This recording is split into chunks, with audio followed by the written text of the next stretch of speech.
बोले श्री गणेश भगवान की जय। बोलो श्री कृष्ण कन्हैया लाल की जय। बोले श्री लक्ष्मी नारायण भगवान की जय। बोले राजा रामचंद्र दरबार की जय। बोले अम्बे मात की जय। बोले हनुमान जी स्वामी महाराज की जय। आप सभी प्यारे प्यारे भक्तों की जय। कैसे हैं दोस्तों? मैं आशा करता हूं कि आप लोग सकुशल और मंगलमय होंगे और आपके घर में भगवान हमेशा खुशहाली रखें और आपको अपना आशीर्वाद बनाए रखें, आपके बाल बच्चों को हमेशा खुश रखें। और आज हम श्रीमद् भागवत महापुराण की कथा तृतीय स्कंद अथ 300 अध्याय मतलब 30वें अध्याय की कथा हम आपको सुना रहे हैं।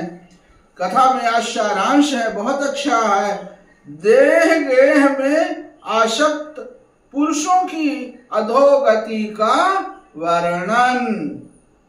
अब श्री कपिल देव जी कहते हैं कि माता जी, जिस प्रकार वायु के द्वारा उड़ाया जाने वाला मेघ समूह उसके बल को नहीं जानता, उसी प्रकार यह जीव भी बलवान काल की प्रेरणा से भिन्न भिन्न अवस्थाओं तथा योनियों में भ्रमण करता रहता है, किंतु उसके प्रबल पराक्रम को नहीं जानता।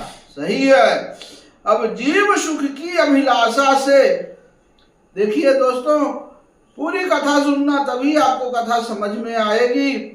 अधोगति मतलब आधे, जब मनुष्य की अधोगति है वो क्या होती है वही हम आपको समझा रहे हैं। अधोगति मतलब कभी ये योनि में, कभी उस योनि में, कभी उस योनि में भटकता रहता है, उसको मोक्ष नहीं मिलता। अब मोक्ष के लिए श्री भगवत महापुराण कथा सुनना जरूरी है और उसमें जो नियम वगैरह लिखे हैं उसका पालन भी करना बहुत जरूरी है, तभी इस मनुष्य को मोक्ष मिल सकता है। और वही माता देवहूति को भगवान कपिल देव जी सुना रहे हैं, समझा रहे हैं। आप लोग अगर जो नए हों तो चैनल को सब्सक्राइब करना और लाइक कमेंट जरूर करना और पूरी कथा सुनना और अपने भाईचारा परिवार दोस्तों को भी ये हमारी कथा जरूर उन तक पहुंचाना, यानी शेयर करना। अब कथा है, जीव सुख की अभिलाषा से जिस जिस वस्तु को बड़े कष्ट से प्राप्त करता है उसी उसी को भगवान काल विनष्ट कर देता है। अब जिसके लिए उसे बड़ा शोक होता है, इसका कारण यही है कि यह मंदमती जीव अपने इस नाशवान शरीर तथा उसके संबंधियों के घर, खेत और धन आदि को मोहवश नित्य मान लेता है। अब इस संसार में यह जीव जिस जिस योनि में जन्म लेता है उसी उसी में आनंद मानने लगता है। सही बात है, हम मनुष्य में गए तो मनुष्य के योनि में जो है उसी में आनंद, पशु पक्षी में गए, कीट जंतु में गए, जिसी में भी जाते आदमी उसी में सुखी मानता है और उससे विरक्त नहीं होता। यह भगवान की माया से ऐसा मोहित हो रहा है कि कर्मवश नार की योनियों में जन्म लेने पर भी वहां से विष्टा आदि भोगों में सुख मानने के कारण उसे भी छोड़ना नहीं चाहता। यह मूर्ख अपने शरीर, स्त्री, पुत्र, गृह, पशु, धन और बंधु बांधवों में अत्यंत आसक्त होकर उनके संबंध में नाना प्रकार के मनोरथ करता हुआ अपने को बड़ा भाग्यशाली समझता है।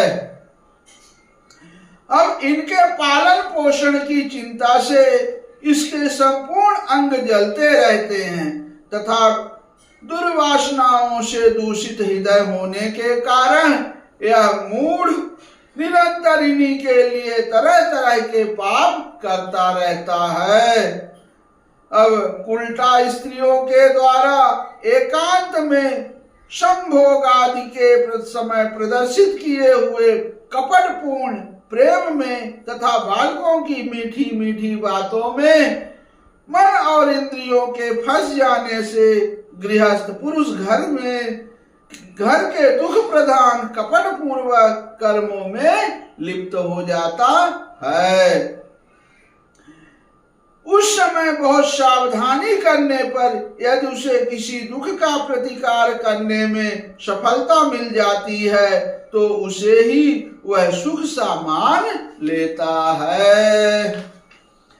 अब जहां तहां से भयंकर हिंसा वृत्ति के द्वारा धन संचय कर यह ऐसे लोगों का पोषण करता है कि जिनके पोषण से नरक में जाता है, स्वयं तो उनके खाने पीने से बचे हुए अन्न को ही खाकर रहता है।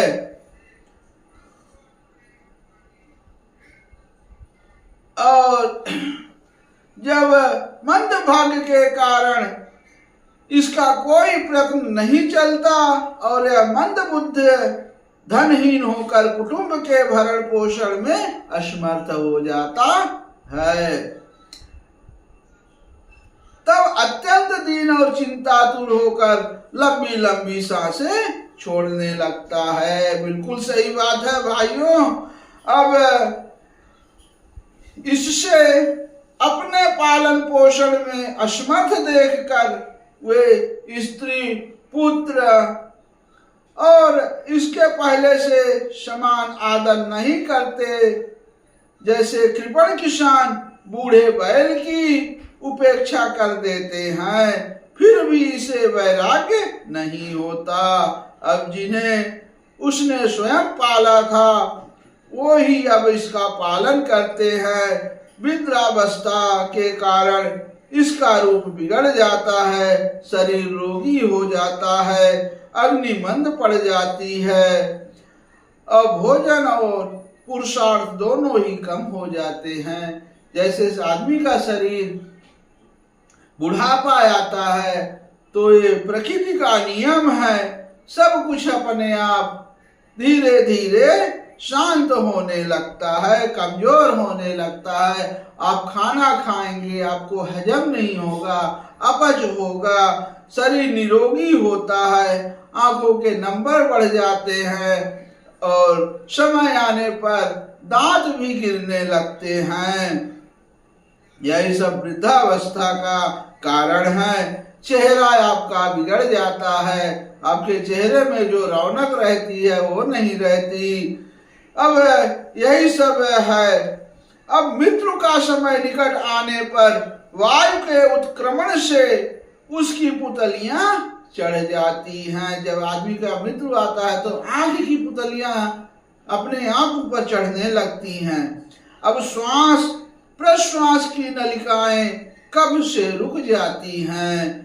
खांसने और सांस लेने में भी इसे बड़ा कष्ट होता है तथा कफ बढ़ जाने के कारण कंठ में घुरघुराहट होने लगती है। यह अपने शोकातुर बंधु बांधवों से घिरा हुआ पड़ा रहता है और मृत्युपाश के वशीभूत हो जाने से उनके बुलाने पर भी नहीं बोल सकता। बिल्कुल सही बात है भाइयों। अब इस प्रकार जो मूढ़ पुरुष इंद्रियों को ना जीत कर निरंतर कुटुंब पोषण में ही लगा रहता है, वह रोते हुए स्वजनों के बीच अत्यंत वेदना से अचेत होकर मृत्यु को प्राप्त हो जाता है। कितनी अच्छी कथा है दोस्तों। अब इस अवसर पर उसे लेने के लिए अब जब आदमी मरने लगता है उस समय बड़े बड़े भयंकर यमदूत आते हैं। अब वो कहानी आपको आगे हम बता रहे हैं। अति भयंकर और रोषयुक्त नेत्रों वाले जो दो यमदूत आते हैं, उन्हें देखकर वह भय के कारण मल मूत्र कर देता है। कहते हैं ना, जब आदमी मरने लगता है तो उसका संडास पेशाब सब छूट जाता है। वो यमदूत उसे यातना देह में डाल देते हैं और फिर जिस प्रकार सिपाही किसी अपराधी को ले जाते हैं, उसी प्रकार उसके गले में रस्सी बांधकर वालात यमलोक की लंबी यात्रा में उसे ले जाते हैं। अब उनकी घुड़कियों से उसका हृदय फटने और शरीर कांपने लगता है। मार्ग में उसे कुत्ते नोचते हैं। उस समय अपने पापों को याद करके वह व्याकुल हो उठता है। जय। अब भूख प्यास उसे बेचैन कर देती है तथा धाम, दावानल और लुओं से वह तप जाता है।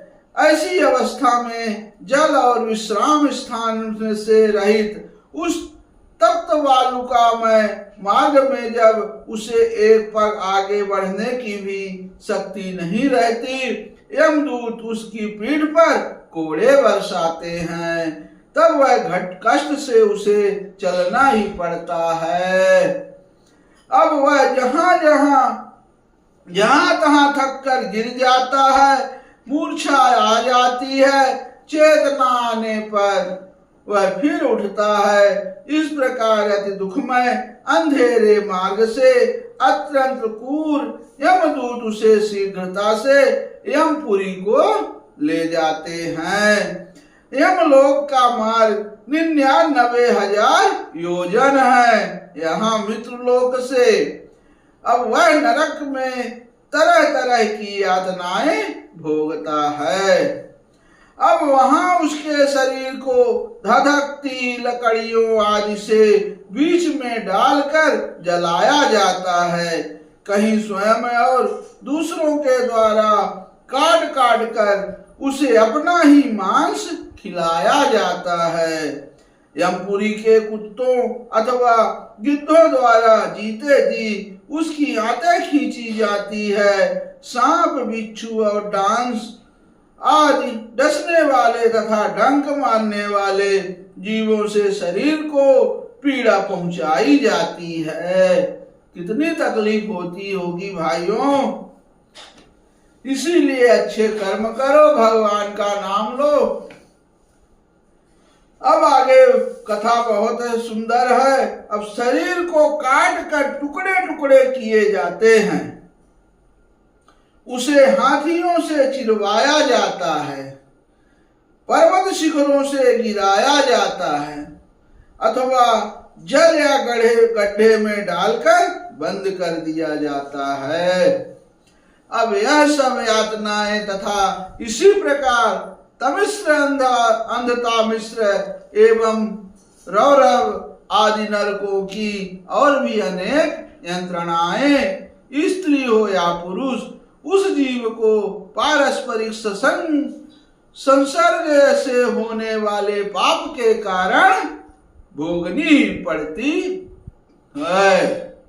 माता जी, कुछ लोगों का कहना है कि स्वर्ग और नरक तो इसी लोक में है, क्योंकि जो नरकी यातनाएं हैं वो यहाँ भी देखी जाती हैं। अब इस प्रकार अनेक कष्ट भोग कर अपने कुटुंब का ही पालन करने वाला अथवा केवल अपना ही पेट भरने वाला पुरुष उन कुटुंब और शरीर दोनों को यहीं छोड़कर मरने के बाद अपने किए हुए पापों का ऐसा फल भोगता है। अब आपने इस शरीर को यहीं छोड़कर प्राणियों से द्रोह करके एकत्रित किए हुए पाप रूप पाथेय को साध लेकर वह अकेला ही नरक में जाता है। मनुष्य अपने कुटुंब का पेट पालने में जो अन्याय करता है उसका दैवहित कुफल वह नरक में जाकर भोगता है। उस समय ऐसा व्याकुल होता है मानो उसका सर्वस्व लुट गया हो। जो पुरुष निरी पाप की कमाई से ही अपने परिवार का पालन करने में व्यस्त रहता है वह अन्धता मिश्र नरक में जाता है, जो नरकों की चरम सीमा का कष्टप्रद स्थान है। अंधता मिश्र नरक बहुत ही तरह तरह की यातनाएं पीड़ाएं दी जाती हैं। अब मनुष्य जन्म मिलने के पूर्व जितने भी यातनाएं हैं तथा शूकर कुकर आदि योनियों के जितने कष्ट हैं उन सब को क्रम से भोग कर शुद्ध हो जाने पर यह फिर मनुष्य योनि में जन्म लेता है। और यह मनुष्य योनि आत्मा की आखिरी योनि है। अभी यहाँ अगर आप अपनी जन्म सुधार लो तो हो सकता है आपको भगवान मोक्ष दे, नहीं तो आगे पीछे कभी कुकुर, कभी सुअर, कभी चींटी, कभी सांप, कभी बिच्छू, तरह तरह के जीव में जन्म लेना पड़ता है। बोले कैसी लगी कथा दोस्तों? अच्छी लगी हो तो जरूर शेयर और कमेंट लाइक करें और दूसरों के भी कथा सुनाएं। और अभी हम अगले भाग में आपको बहुत सुंदर कथा सुनाएंगे। उस कथा का सारांश है मनुष्य योनि के प्राप्त हुए जीव के गति का वर्णन। वो वर्णन हम आपको अगले पाठ में सुनाएंगे। तब तक के लिए आप सभी को जय श्री राधे कृष्णा, जय श्रीमन्नारायण।